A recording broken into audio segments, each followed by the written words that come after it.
September 27న సంయుక్త మీనంచే Narsing main road HP petrol bunk పక్కన. కాంగ్రెస్ ప్రభుత్వం రైతులకు ఇచ్చిన హామీలను అమలు చేయాలని తెలంగాణ బీజేపీ డిమాండ్ చేస్తోంది. దీనికి నిరసనగా ఈ నెల 30న రైతు హామీల సాధన కోసం దీక్ష చేపట్టాలని నిర్ణయించింది. ఈ దీక్షలో బీజేపీ ప్రజాప్రతినిధులు పాల్గొంటారు. కాంగ్రెస్ అధికారంలోకి వచ్చి 9.5 నెలలవుతున్నా ఇచ్చిన హామీలు నెరవేర్చలేదని మండిపడుతున్నారు బీజేపీ నేతలు. 6 గ్యారెంటీలకు చట్టబద్ధత కల్పిస్తామని హామీ ఇచ్చి ఇప్పటి వరకు దాని ఊసే ఎత్తటం లేదు అంటున్నారు.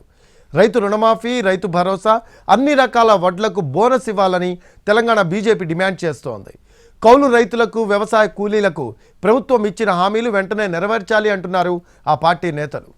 రైతు డిమాండ్ల సాధన కోసం ఈ నెల 30న ఇందిరా పార్క్ దగ్గర 24 గంటల దీక్ష బీజేపీ చేపట్టనుంది.